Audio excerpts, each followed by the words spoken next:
नमस्कार दोस्तों, स्वागत है आप सभी का आपके अपने YouTube platform one way study point पर। दोस्तों आज की क्लास में हम बात करने वाले बीए सेकंड ईयर वालों के लिए। दोस्तों अपने जो बीए सेकंड ईयर के स्टूडेंट्स हैं जो फर्स्ट ईयर में जो हमारे साथ में इस प्लेटफॉर्म के माध्यम से 1 वीक सीरीजों को पढ़े थे, जयनारायण व्यास विश्वविद्यालय जोधपुर की ओर से प्रकाशित है दोस्तों। और जिसने भी फर्स्ट ईयर में इस प्लेटफॉर्म के माध्यम से क्लासें अटेंड की थी तो उसे तो पता ही होगा कि इस प्लेटफॉर्म के माध्यम से कितनी शानदार क्लासों के साथ में मैं आप सभी के सामने पेश होता हूं। तो दोस्तों अब आप फर्स्ट ईयर में थे तो अब आगे सेकंड ईयर में, ठीक है। और आपके सेमेस्टर वाला अभी तक लागू नहीं हुआ, सेमेस्टर सिस्टम है वो केवल फर्स्ट ईयर वालों के लागू हुआ है, ठीक है, पता होगा सभी को। तो सेकंड ईयर है तो यानी कि हमारे सेकंड ईयर के एग्जाम है, न कि सेमेस्टर के एग्जाम है। तो देखिए पॉलिटिकल साइंस की क्लास रहने वाली है और फर्स्ट पेपर रहेगा। कौन सी क्लास है?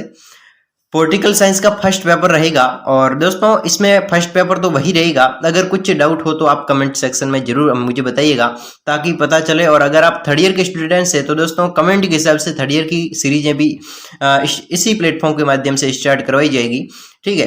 तो देखिए वैसे आपने फर्स्ट ईयर में क्लास अटेंड की थी तो उनको तो पता होगा, लेकिन वैसे आप देखें तो अपने जिगरी साथी के साथ में शेयर करना ताकि उसे भी ये पता चले कि वास्तव में यूट्यूब पर भी आप सभी के सामने इस प्लेटफॉर्म के माध्यम से सीरीजों को पेश करवाई जाती है। तो दोस्तों यही उद्देश्य रहेगा। तो दोस्तों चलिए स्टार्ट करते हैं क्लास को। वैसे आज की क्लास दोस्तों ज्यादा लंबी नहीं रखेंगे, लेकिन आपके वैसे देखा जाए तो इतनी तो आप 10-5 मिनट की तो क्लासें अटेंड कर ही सकते हैं, ठीक है। ज्यादा लंबी नहीं रखेंगे, वैसे आप अपनी कंपटीशन की तैयारी में लगे रहिएगा, ठीक। तो चलिए स्टार्ट करते हैं। तो देखिए दोस्तों,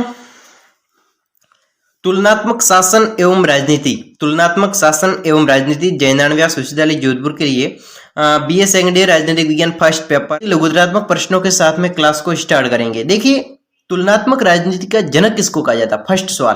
फर्स्ट सवाल है कि तुलनात्मक राजनीति का जनक किसको कहा जाता है। दोस्तों देखिए तुलनात्मक राजनीति है, इसका जनक, इससे दोस्तों स्टार्टिंग किसने किया था, इसका जनक कौन है, इसके निर्माणकर्ता कौन है? तो इसके दोस्तों अरस्तु को इसके निर्माणकर्ता जनक माना जाता है। यानी कि तुलनात्मक राजनीति का जनक यूनानी दार्शनिक अरस्तु को माना जाता है। किसको माना जाता है? अरस्तु को माना जाता है। अरस्तु ने ही तुलनात्मक राजनीति को, अरस्तु ने क्या किया था? तुलनात्मक राजनीति को ठोस आधार प्रदान किए। और अरस्तु ने जिन समस्याओं का तुलनात्मक विश्लेषण अध्ययन किया, अरस्तु ने जिन समस्याओं का तुलनात्मक रूप से अध्ययन किया और जिन पद्धतियों का राजनीतिक अध्ययन में प्रयोग किया, ऐसी पद्धतियों का राजनीतिक विद्याओं में अध्ययन में प्रयोग किया, तो उसे हम आज है वो तुलनात्मक राजनीति के रूप में क्या करते हैं? प्रचलित करते हैं, पढ़ते हैं, ठीक है, प्रचलन में है।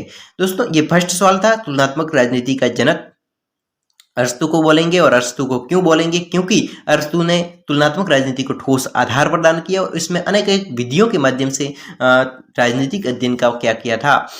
तुलनात्मक रूप से अध्ययन किया था। आगे है दोस्तों अगला सवाल है, तुलनात्मक राजनीति को परिभाषित कीजिए। हमने अभी पढ़ा कि तुलनात्मक राजनीति का जनक कौन है? तो अरस्तु है। तो लेकिन तुलनात्मक राजनीति है क्या, ये भी सवाल बनता है। तो देखिए तुलनात्मक राजनीति दोस्तों क्या है, इसके बारे में, तुलनात्मक राजनीति को परिभाषित कीजिए, इसका अभिप्राय बताइए, इसका अर्थ बताइए। दोस्तों सवाल सेम है लेकिन जो पूछने का क्राइटेरिया है वो अलग अलग है, ठीक है, पूछने का तरीका अलग अलग है। आगे है देखिए तुलनात्मक राजनीति, कैसी राजनीति? तुलनात्मक राजनीति राजनीतिक व्यवहार। देखिए तुलनात्मक राजनीति है वो राजनीतिक व्यवहार, हमारा जो राजनीति में व्यवहार होता है, राजनीतिक व्यवहार की संपूर्णता, के तुलनात्मक, राजनीतिक व्यवहार की संपूर्णता के तुलनात्मक अध्ययन अर्थात सरकारों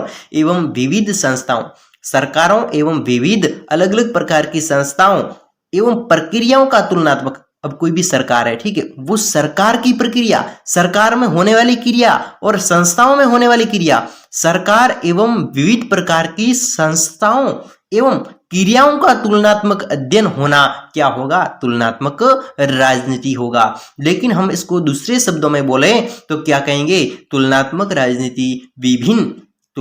राजनीति है वो विभिन्न राजनीति व्यवस्थाओं, अलग अलग प्रकार की राजनीति व्यवस्थाओं, संस्थाओं, राजनीतिक व्यवहार का ऐसे तुलनात्मक अध्ययन है। तुलनात्मक राजनीति है वो राजनीतिक संस्थाओं का राजनीतिक व्यवस्थाओं का और संस्थाओं का, व्यवस्थाओं, राजनीतिक संस्थाओं, राजनीतिक व्यवहार का ऐसे तुलनात्मक अध्ययन है जिसकी समानता असमानता, यानी कि जो राजनीतिक व्यवस्था है इसकी असमानता समानता और उसकी संस्था है उसकी असमानता समानता का ज्ञान हो सके तथा उन्हें समझने और स्पष्टीकरण देने, उन्हें उनके संबंध में भविष्यवाणी करने, यानी कि कोई भी राजनीतिक व्यवस्था है वो किस प्रकार की है उसके बारे में हम भविष्यवाणी कर सकते हैं, यानी कि ये जो राजनीतिक व्यवस्था है ये इस प्रकार की है कि ताकि आगे भविष्य में क्या करती है, देश को आगे बढ़ा सकती है। तो हम कहेंगे कि हम इसकी भविष्यवाणी कर सकते हैं। भविष्यवाणी करने तथा राजनीतिक जो सामान्यीकरण है तो उसको स्थापित करने में क्या होती है, इसमें स्थिति को उत्पन्न हो सके, यही इसका कार्य है दोस्तों। और दोस्तों एक और विद्वान है, तो उस विद्वान ने तुलनात्मक राजनीति की परिभाषा बताई है कि तुलनात्मक राजनीति जी.के. रॉबर्ट्स के अनुसार, दोस्तों नाम याद रखना, और अभी से अगर आप इन क्लासों को अटेंड करेंगे रेगुलर तो दोस्तों ये मान के चलिएगा कि आप अपने एग्जाम तक अच्छे तरीके से क्या होंगे, मास्टरमाइंड हो जाएंगे इस सीरीजों के लिए। क्या आप दोस्तों सेकंड ईयर में अच्छे परसेंटेजों के साथ में अपनी सेकंड ईयर की दोस्तों क्या कर पाओगे, एक मार्कशीट ले पाओगे अच्छे नंबरों की, ठीक है। देखिए जी.के. रॉबर्ट्स के अनुसार, नाम क्या है, जी.के. रॉबर्ट्स ने क्या बताया था कि तुलनात्मक राजनीति बृहत्तर क्षेत्र का संकेत है। तुलनात्मक राजनीति, जो तुलनात्मक राजनीति है वो बृहत्तर क्षेत्र का संकेत है। बृहत्तर का अर्थ हुआ दोस्तों बड़ा, बड़ा क्षेत्र, बृहत्तर क्षेत्र, बड़ा क्षेत्र। तुलनात्मक राजनीति एक ऐसा क्षेत्र है, तुलनात्मक राजनीति क्या थी एक बार पुनः देख लो, तुलनात्मक राजनीति राजनीतिक व्यवस्थाओं, संस्थाओं और राजनीतिक व्यवहार का तुलनात्मक अध्ययन है जिससे इन राजनीतिक व्यवस्थाओं की समानता असमानता और संस्थाओं की समानता असमानता और उसके व्यवहार की समानता असमानता का ज्ञान हो सके और उससे समझने और स्पष्टीकरण देने में हमें क्या हो, भविष्यवाणी कर सके और उसमें सामान्यीकरण स्थापित कर सके। तो ये क्या है, यही तुलनात्मक राजनीति, यानी कि तुलना करना, राजनीति में व्यवस्थाओं की तुलना करना, राजनीति की संस्थाओं की तुलना करना, तो वही क्या है, तुलनात्मक राजनीति है। तो जी.के. रॉबर्टसन के अनुसार तुलनात्मक राजनीति है वो बृहत्तर क्षेत्र का संकेत है, बड़े क्षेत्र का संकेत है जिसमें तुलनात्मक सरकार, गैर शासकीय कबीलों जो गैर शासकीय, ठीक है, गैर शासकीय वे कबीलों और संप्रदाय व गैर राजकीय संगठनों की राजनीति भी अध्ययन किया जाता है। राजनीति का अध्ययन संप्रदायों व गैर राजकीय संगठनों का राजनीति का अध्ययन किया जाता है, ठीक है। चलिए आगे बढ़ते हैं दोस्तों। वैसे हमारी वो परिभाषा है सामान्य शब्दों वाली, ये बेहतरीन है, ठीक है। और आप अगर अच्छी तरीके से इसको पढ़ना चाहे, इसको समझना चाहे तो दोस्तों एक बार पुनः मैं आपको दिखा देता हूं। देखिए तुलनात्मक राजनीति है वो बृहत्तर क्षेत्र है का संकेत है, बड़े क्षेत्र का संकेत है। और इस बड़े क्षेत्र के अंदर जो तुलनात्मक सरकार होती है, जो गैर शासकीय काबिलों, ठीक है, जो गैर शासकीय सरकार के अधीन में गैर शासकीय कबीले है और संप्रदायों व गैर राजकीय संगठनों की राजनीति भी अध्ययन किया जाता है, ठीक है। इसका गैर शासकीय कबीलों का अध्ययन, संप्रदायों एवं गैर राजकीय संगठनों का राजनीति का भी अध्ययन किया जाता है, तो वो क्या होगा, तुलनात्मक राजनीति होगा। आगे है दोस्तों तीसरा सवाल है, वैसे आज की क्लास 5 सवालों तक ही रखेंगे, छोटी सी क्लास, ठीक है। तुलनात्मक राजनीति के परंपरागत परिक्षेप की दो विशेषता लिखिए। जो तुलनात्मक राजनीति होती है तो इसके परंपरागत परिक्षेप की दो विशेषता लिखिए। तुलनात्मक राजनीति परंपरागत, परंपरागत का अर्थ हुआ पहले से चलाया, परिक्षेप दो विशेषताएं कौन कौन सी है, पहले से चली आ रही तुलनात्मक राजनीति की दो विशेषताएं कौन सी है। दोस्तों सिंपल भाषा में मैंने आप इस सवाल को बता दिया कि जो तुलनात्मक राजनीति है तो इस तुलनात्मक राजनीति की पहले से परंपरागत चली आ रही विशेषता कौन कौन सी है, तो इसके बारे में बताओ। देखिए तुलनात्मक परंपरागत यानी कि पहले से चली आ रही जो तुलनात्मक राजनीति है उसका अध्ययन प्रायतः विवरणात्मक अध्ययन था। कैसा था, विवरण करना, इसका अध्ययन कैसा था, विवरणात्मक अध्ययन था। परंपरागत राजनीति का जो अध्ययन है वो विवरणात्मक अध्ययन था। परंपरागत तुलनात्मक राजनीति का अध्ययन, परंपरागत तुलनात्मक राजनीति का अध्ययन, पहले से चली आ रही राजनीति का अध्ययन, तुलनात्मक राजनीति का अध्ययन प्रधानतः पाश्चात्य राज्यों की शासन व्यवस्थाओं की संकीर्ण परिधि से बंधे रहे। कैसी संकीर्ण जो पाश्चात्य राज्य है तो उसकी राज्यों की शासन व्यवस्थाओं, जो उस राज्य की शासन व्यवस्था उसके संकीर्ण परिधि में क्या हो, उसके परिधि में बंधे रहे, तो वही क्या होती है, तुलनात्मक राजनीति की एक पहले से चली आ रही क्या एक विशेषता है, परंपरागत परिप्रेक्ष्य विशेषता है, परिप्रेक्ष्य विशेषता। ठीक है, आगे है परंपरागत तुलनात्मक राजनीति की कोई दो आलोचना बताइए। जो परंपरागत पहले से चली आ रही तुलनात्मक राजनीति की दो आलोचना लिखिए। परंपरागत राजनीति की कोई दो आलोचना, बुरी बातें लिखिए, इसकी आलोचना कीजिए, आलोचना लिखनी है।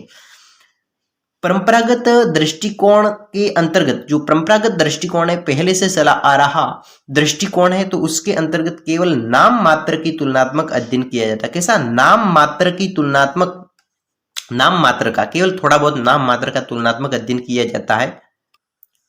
सेकंड है परंपरागत तुलनात्मक दृष्टिकोण की एक अन्य प्रमुख आलोचना यह है कि राजनीतिक व्यवहार, कैसा व्यवहार, इसमें राजनीतिक व्यवहार के अराजनीतिक तत्वों की उपेक्षा की गई है। राजनीतिक व्यवहार के अराजनीतिक तत्वों की क्या की गई है? आलोचना की गई है। आगे है दोस्तों 5वां सवाल की आधुनिक तुलनात्मक राजनीति की जो विशेषता है। आधुनिक दोस्तों, आजकल आधुनिक तुलनात्मक राजनीति है तो उसकी विशेषता बताइए। आधुनिक तुलनात्मक, आज जो तुलनात्मक राजनीति चलती है तो उसकी विशेषता क्या है, इस पर ध्यान दीजिए, दो विशेषता बतानी है। तो आधुनिक तुलनात्मक राजनीति में यथार्थवाद की खोज की प्रवृत्ति पाई जाती है। जो आधुनिक तुलनात्मक राजनीति है तो उसमें यथार्थवाद आखिर है क्या, उस यथार्थ की खोज की प्रवृत्ति पाई जाती है। और वर्तमान में तुलनात्मक राजनीति की एक अन्य प्रवृत्ति नई अवधारणाओं की तलाश है। दोस्तों, नई अवधारणाओं की तलाश, और ताकि राजनीति का नया बौद्धिक अनुक्रम स्थापित हो गए। अवधारणा एक, जैसे कि कोई भी तुलनात्मक राजनीति चल रही है तो उस तुलनात्मक राजनीति के अंदर लोग ये देखते हैं, उसमें ये देखा जाता है कि नई अवधारणा कौन कौन सी बनी है, कोई नई अवधारणा, अन्य प्रमुख नई प्रवृत्तियां कौन सी हुई, नई अवधारणा की तलाश की जाती है, उसकी खोज की जाती है। क्यों की जाती है? क्योंकि बौद्धिक अनुक्रम स्थापित किया जा सके, बौद्धिक अनुक्रम क्या किया जा सके, स्थापित किया जा सके। और जो फर्स्ट विशेषता है उसमें यथार्थ की खोज की प्रवृत्ति पाई जाती है। अगर आपको पूछा जाए कि आधुनिक तुलनात्मक राजनीति की दो विशेषता बताइए तो आप क्या बताओगे? तो आधुनिक तुलनात्मक राजनीति की एक विशेषता है कि उसमें यथार्थवाद की खोज पाई जाती है। पहली विशेषता आधुनिक राजनीति, दोस्तों बहुत इंपॉर्टेंट सवाल है कि आधुनिक तुलनात्मक राजनीति की पहली विशेषता है कि उसमें यथार्थवाद की खोज पाई जाती है। और दूसरी विशेषता है कि उसमें नई अवधारणाओं की, जो तुलनात्मक राजनीति है उसमें अन्य प्रवृत्ति नई अवधारणाओं की तलाश की जाती है। पहला तो यथार्थवाद की खोज की जाती है और दूसरा है नई अवधारणाओं की खोज की जाती है ताकि बौद्धिक अनुक्रम स्थापित हो सके। दोस्तों, तो ये थे आज के 5 सवाल। कितने? 5 सवाल थे।